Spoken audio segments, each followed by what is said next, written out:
Hi, my name's Ian Wallace. I call myself the Messed Up Counsellor, which is quite an intriguing name. And the podcast you're about to see is one of many, and we've been doing about a year now. So you can look back and see all the things we've talked about with guests and on my own over the process. A lot of the information I use in the podcast initially came from the first book I wrote in 2011. Why do we do that? What do we do about it? And that came out and was the basis of all my learning, understanding at that time, which is going back a few years now. And that process of understanding how the world works for people, how we can alter, change, and adapt it, was kind of what it was there to do with the initial stages.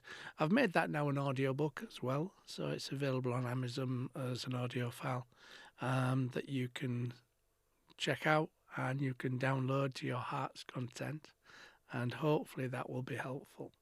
In the podcasts, we're trying to look at all sorts of things that about human interactions, human dynamics, the world, and how we might understand it more or change it more.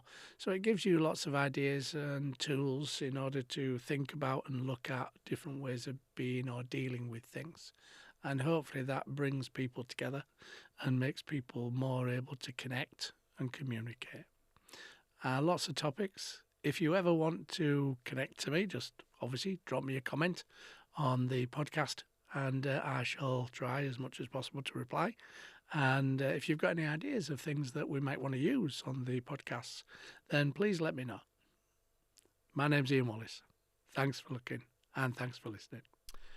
Hi, welcome to another podcast from Ian Wallace, the Messed Up Counsellor. What I'd like to do this week is look at something that on the face of it, it isn't necessarily something that most people would attribute to an emotional disconnection process in relationships. But it is something I see an awful lot of in the counselling room when I'm working with couples in couple counselling, and that is the monthly cycle of periods. The aspect of the physical process obviously is a physical process, quite naturally. And there's not an awful lot you can do about that. It's going to happen. Your body takes control. You kind of go through that process. But there's a heightened, usually emotional sense that goes with that time of the month, which we don't necessarily look at or think about. People will say things like, I'm more emotionally charged at the end of the month when I'm on my cycle, on my period. And that's true, obviously. But we don't sometimes understand what that emotional cycle's all about. We don't understand the aspects of it, the kind of what does it involve.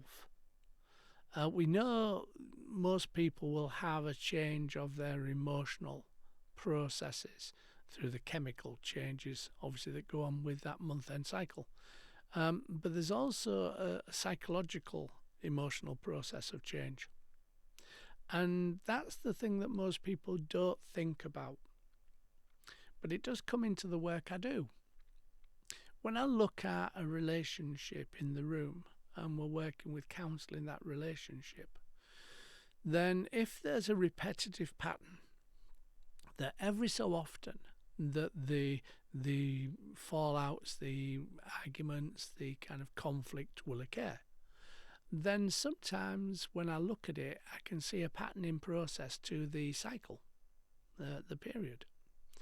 And then we need to explore what it is that is going on there.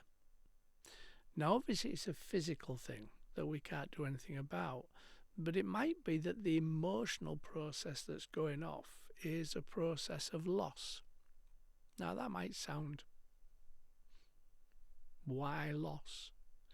Well, because the way this monthly cycle works, every time you have a monthly cycle, you lose an egg, an opportunity to have a child.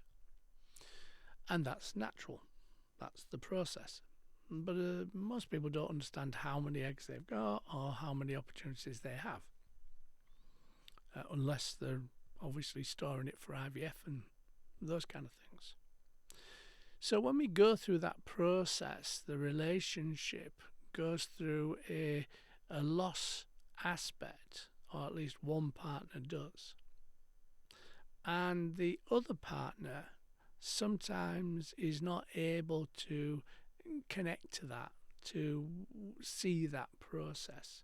Because if we are engaging with loss, then there is naturally a sense of heightened awareness of emotions, as with any loss or change.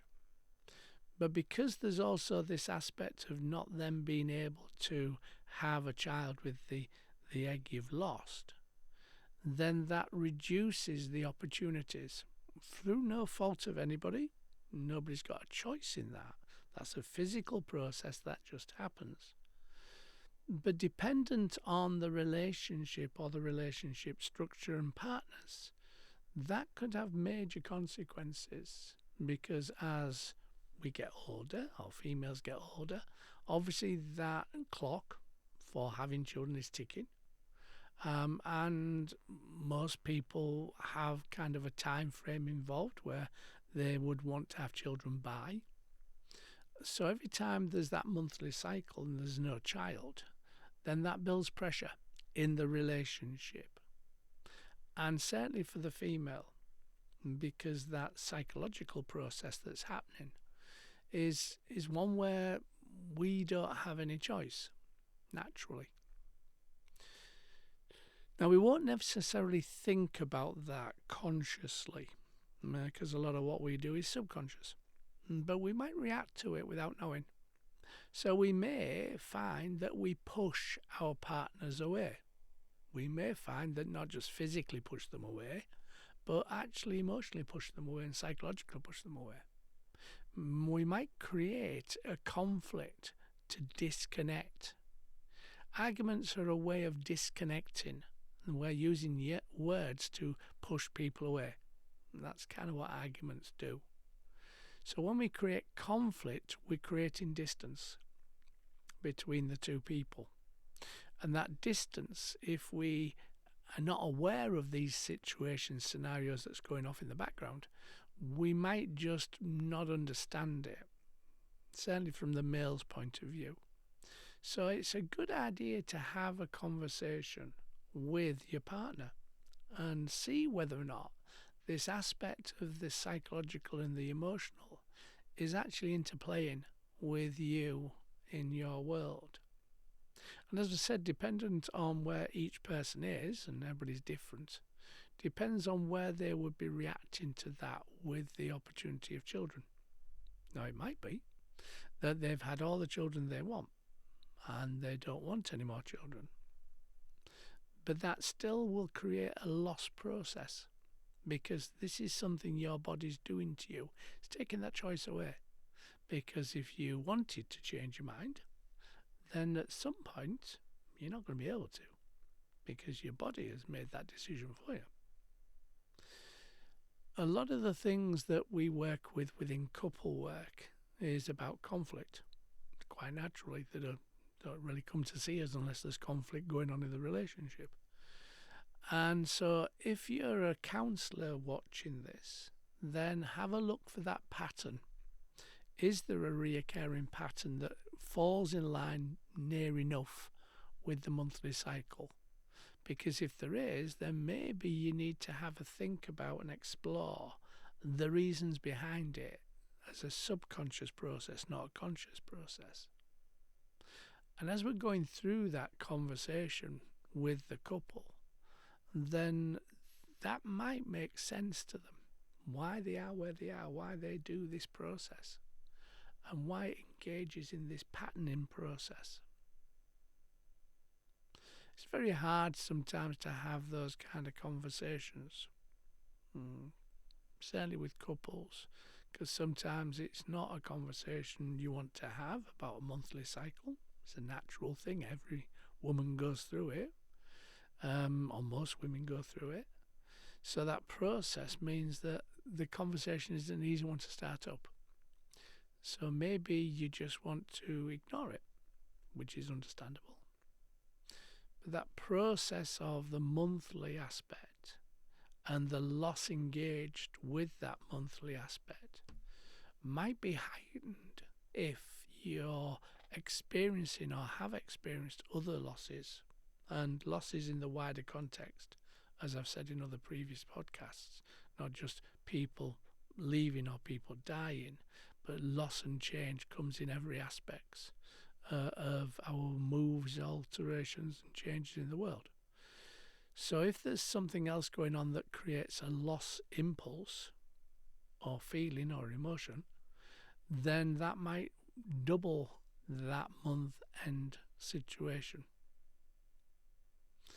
Now, obviously, there's a physical process that engages with that, which is, for a lot of women, horrendous. Yeah? But at some point, their body is going to make a choice. And it's the body making the choice that is the problem. Because if we are not in control, if we don't have a choice, then we don't necessarily react well. We need to have choices. We need to take some kind of choice control. So if the males in the relationship can be a bit more understanding of these kind of situations that could be going off in the background, then they're more likely to be sympathetic. They're more likely to feel okay. They still won't like the conflict, but at least they know that this is not being done to me. This is being done because of. And that one change can take an awful lot of emotional heat out of situations. If we care about somebody and we know they're suffering in some way, physically, mentally, emotionally, then we're more likely to be sympathetic. We're more likely to want to help. We're more likely to want to share that, help them through it. So having that conversation about those processes can be really helpful. And then we can get into supporting, sharing, caring, working with each other to try and make that process as easy as possible. When I'm working with the couple dynamic, we're looking at reasons why conflict occurs. What is the aspect that's happening?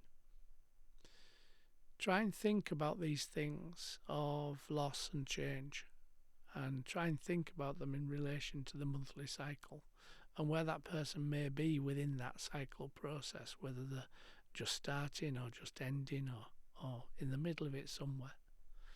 And that process of adapting, helping, reaching out to connect. And even if you're working with an individual on their own, a female or a male, and then the conversation could be helpful. Because it's something we don't necessarily think about. It's just something that happens. But if we look at it, think about it, explore it, then there might be some reasoning behind it, which will be helpful to understand, to go forward, to make a much more connected, committed relationship. And everything that happens to one person in a relationship, whatever that is, does affect the relationship.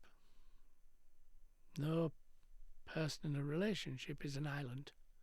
Everything we go through affects our partners, our wives, husbands, families, people close to us. It just does. So exploring it, talking about it, is a really good idea. Hopefully that's been an interesting podcast for you and giving you some ideas and some thoughts about what might be helpful to look at, and maybe giving you opportunities to discuss those things with people. Please share, subscribe, like, because other people might be going through these situations that you're not aware of, because we don't talk about some things with other people, and this may help them to make sense of their world sometimes and their life. My name's Ian Wallace. I'm the Messed Up Counsellor. Take care. Hi, thanks for listening to the podcast, and hopefully it made sense and was interesting for you. Please subscribe, like and share, with the podcasts, you never know who will be helped by the things we talk about, things we share. We don't normally tell people our problems, but by sharing it and helping other people to understand things. The book Insecurity, It's All About Me, is also available now through Amazon. And it gives you an understanding of what drives insecurity, how insecurity works within our human dynamics, and how you can get a much more secure connection with people. It gives you lots of ideas and thoughts, which is really good. So thanks for listening. Subscribe, like, share, hit the button. And if you've got any comments, please give me them and I'll do my best to answer them. Thanks very much. Take care.